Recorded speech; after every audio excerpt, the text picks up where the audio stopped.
श्रवण करेंगे 16 सोमवार की व्रत कथा।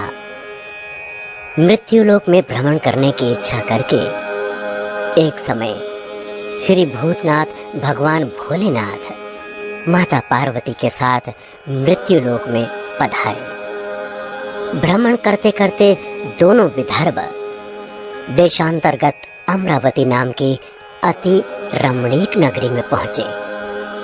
अमरावती नगरी अमरापुरी के सदृश सब प्रकार के सुखों से परिपूर्ण थी। उसमें वहां के महाराज द्वारा बनवाया हुआ अति रमणीक शिव जी का मंदिर भी था। भगवान शंकर भगवती पार्वती के साथ उस मंदिर में निवास करने लगे। भक्तों, एक समय माता पार्वती भगवान भोलेनाथ को प्रसन्न देख मनोविनोद करने की इच्छा से बोली, हे महाराज, आज तो हम दोनों चौसर खेलेंगे। शिव जी ने प्राण प्रिया की बात को मान लिया और चौसर खेलने लगे। उसी समय मंदिर का पुजारी ब्राह्मण मंदिर में पूजा करने आया। माता पार्वती ने पुजारी से प्रश्न किया, पुजारी जी, बताओ, इस बाजी में हम दोनों में से किसकी जीत होगी?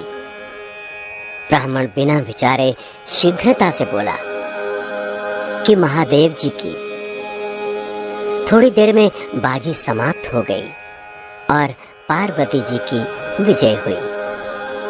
पार्वती जी बहुत क्रोधित हुई और ब्राह्मण को झूठ बोलने के अपराध के कारण श्राप देने को उद्यत हुई।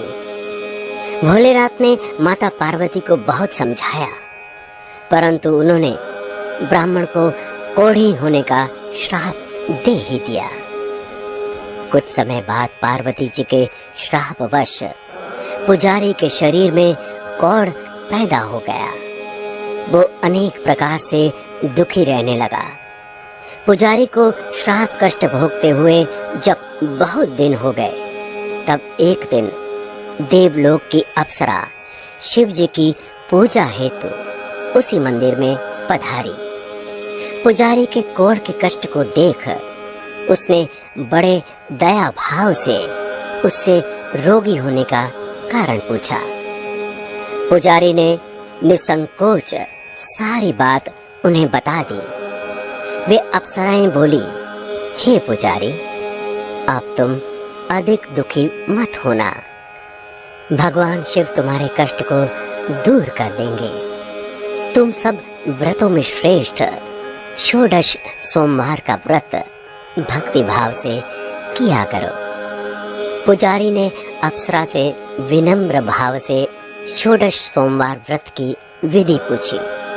अप्सरा ने बताया, सोमवार को भक्ति के साथ व्रत करें, स्वच्छ वस्त्र पहने, संध्या व उपासना के बाद आधा सेर गेहूं का आटा लें, उसके 3 अंग बनाएं और घी, गुड़, दीप, नैवेद्य, पुंगी फल, बेलपत्र, जनेऊ जोड़ा, चंदन, अक्षत, पुष्प आदि के द्वारा प्रदोष काल में भगवान शंकर का विधि से पूजन करें। तत्पश्चात 3 अंगों में से एक शिव जी को अर्पण करें, बाकी 2 को शिव जी का प्रसाद समझकर उपस्थित जनों में बांट दें और आप भी प्रसाद पाएं। इस विधि से 16 सोमवार व्रत करें। 17वें सोमवार को पाव सेर पवित्र गेहूं के आटे की बाटी बनाएं। उसमें घी और गुड़ मिलाकर चूरमा बनाएं।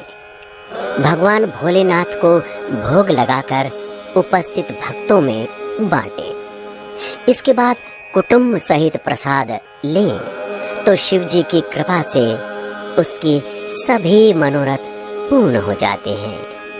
भक्तों, ऐसा कहकर अप्सराएं स्वर्ग को चली गई। ब्राह्मण ने यथाविधि षोडश सोमवार व्रत किया तथा भगवान शिव की कृपा से रोग मुक्त होकर आनंद से रहने लगा।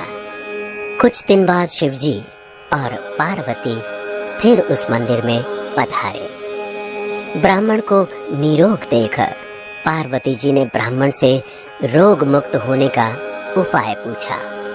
तो ब्राह्मण ने 16 सोमवार व्रत की कथा सुनाई।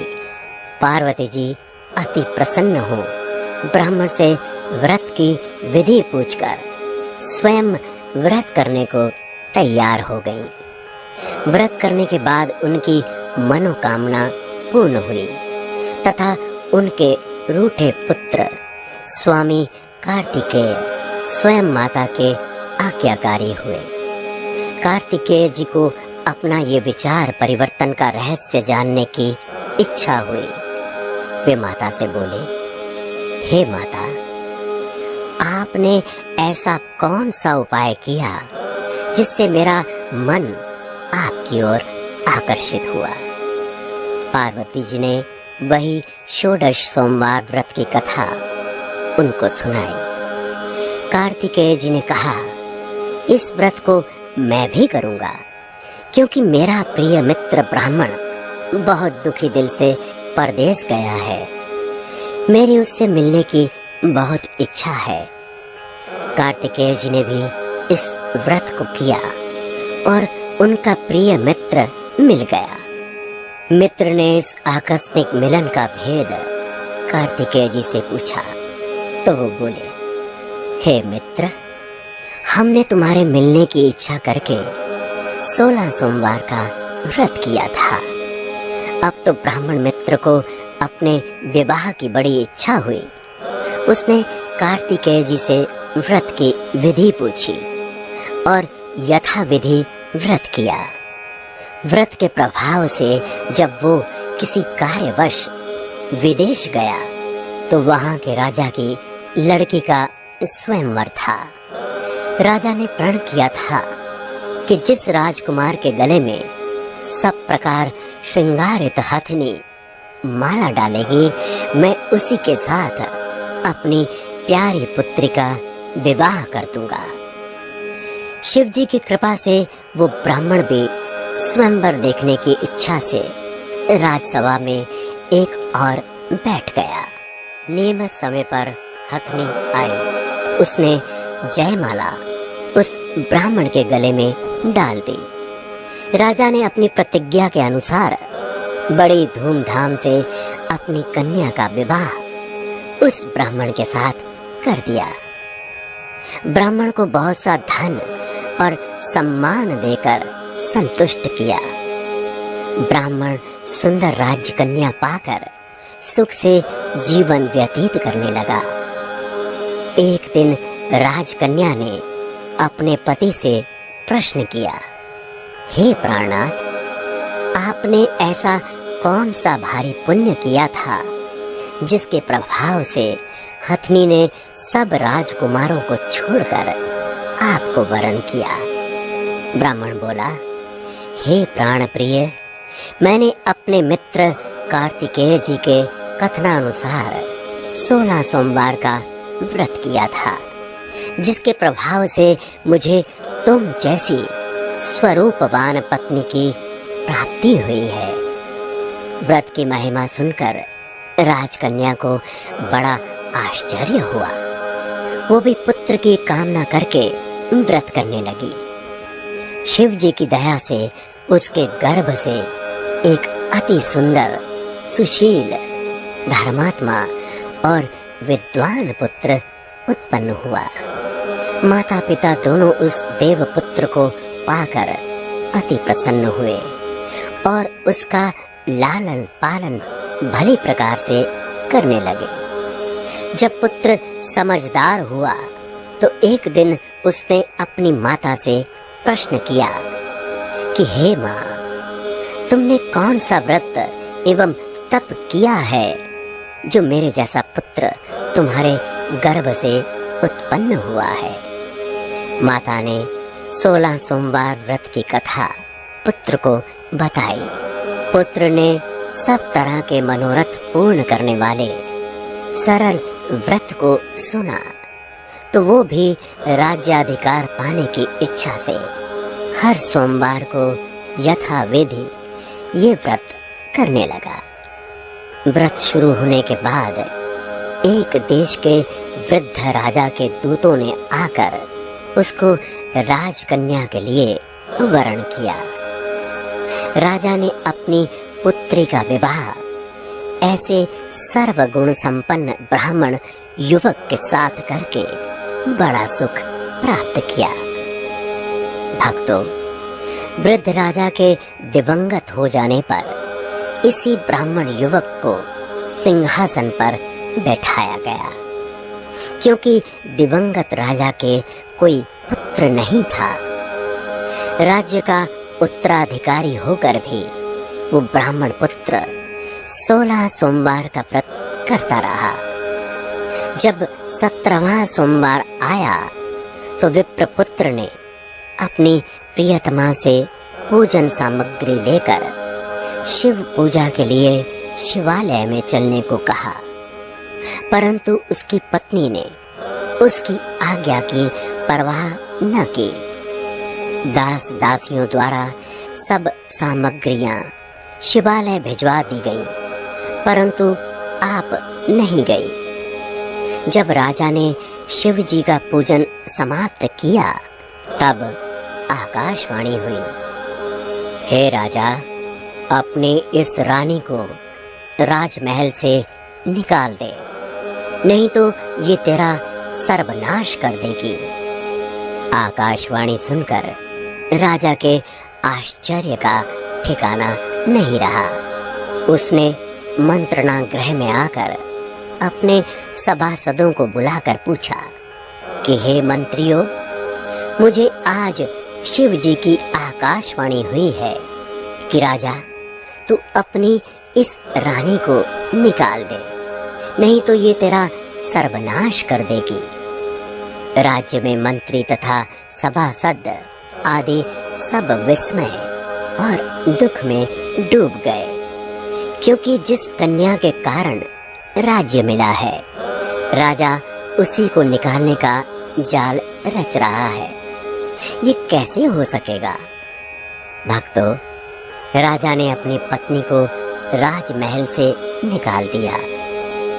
रानी दुखी हृदय से भाग्य को कोसती हुई नगर के बाहर चली गई। बिना पद त्राण, फटे वस्त्र पहने, भूख से दुखी, धीरे धीरे चलकर वो एक ग्राम में पहुंची।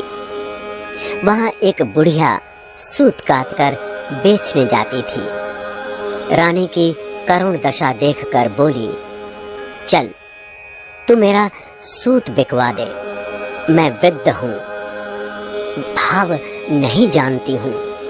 ये बात सुन रानी ने बुढ़िया के सिर से सूत की गठरी उतारकर अपने सिर पर रख ली। भक्तों, थोड़ी देर बाद आंधी आई और बुढ़िया का सूत पोटली सहित उड़ गया। बेचारी बुढ़िया पछताती रह गई और रानी को अपने से दूर रहने को कहा। इसके बाद रानी एक तेली के घर गई तो शिवजी के प्रकोप के कारण तेली के सब मटके उसी क्षण चटक गए। तेली ने भी रानी को अपने घर से निकाल दिया। अत्यंत दुख पाती हुई रानी एक नदी के तट पर गई तो नदी का समस्त जल सूख गया। तत्पश्चात रानी एक वन में गई। वहां सरोवर में पानी पीने गई। उसके हाथ का स्पर्श होते ही सरोवर का नील कमल के समान जल असंख्य कीड़ामय होकर गंदा हो गया। रानी ने भाग्य पर दोषारोपण करते हुए उस जल को पीकर पेड़ की शीतल छाया में विश्राम करना चाहा, परंतु रानी जिस पेड़ के नीचे जाती उस पेड़ के पत्ते तत्काल टूटकर गिर जाते। भक्तों, वन सरोवर जल की ऐसी दशा देख गौ चराते ग्वालों ने अपने गुसाई जी से, जो उस जंगल में स्थित मंदिर में पुजारी थे, ये बात बताई। गुसाई जी के आदेशानुसार ग्वाले रानी को पकड़कर गुसाई जी के पास लाए। रानी की मुख कांति और शरीर शोभा देख गुसाई जी जान गए कि ये अवश्य ही कोई विधि की गति की मारी कुलीन स्त्री है। पुजारी ने रानी से कहा कि पुत्री, मैं तुमको अपनी पुत्री के समान रखूंगा। तुम मेरे आश्रम में ही रहो। मैं तुमको किसी प्रकार का कष्ट नहीं दूंगा। गोसाई जी के वचन सुनकर रानी को धीरज हुआ। वो आश्रम में रहने लगी। रानी जो भोजन बनाती उसमें कीड़े पड़ जाते, जल भरकर लाती उसमें भी कीड़े पड़ जाते। रानी की ये दशा देख गोसाई जी बहुत दुखी हुए और रानी से बोले, हे बेटी, तुम्हारे ऊपर कौन से देवता का कोप है जिससे तुम्हारी ऐसी दशा है? पुजारी की बात सुन रानी ने शिवजी महाराज के पूजन का बहिष्कार करने की बात बताई तो पुजारी जी शिवजी महाराज की अनेक प्रकार से स्तुति करते हुए रानी से बोले कि पुत्री, तुम सब मनोरथ पूर्ण करने वाले 16 सोमवार व्रत को करो। उसके प्रभाव से अपने कष्ट से मुक्त हो सकोगी। गोसाई जी की बात मानकर रानी ने 16 सोमवार व्रत किए। 17वें सोमवार को विधि विधान सहित पूजन किया। उस पूजन के प्रभाव से राजा के हृदय में विचार उत्पन्न हुआ कि रानी को गए बहुत समय व्यतीत हो गया, न जाने कहां कहां भटकती होगी, उसे ढूंढना चाहिए। ये सोच रानी को तलाश करने के लिए राजा ने चारों दिशाओं में दूत भेजे। वे दूत रानी को ढूंढते हुए पुजारी के आश्रम में पहुंचे। वहां रानी को पाकर पुजारी से रानी को अपने साथ ले जाने का आग्रह करने लगे, परंतु पुजारी ने मना कर दिया। दूत चुपचाप लौट आए और महाराज को रानी का पता बतलाया। रानी का पता पाकर राजा स्वयं पुजारी के आश्रम में गए और पुजारी से कहा, महाराज, जो देवी आपके आश्रम में रहती है वो मेरी पत्नी है। शिव जी के कोप से मैंने इसको त्याग दिया था।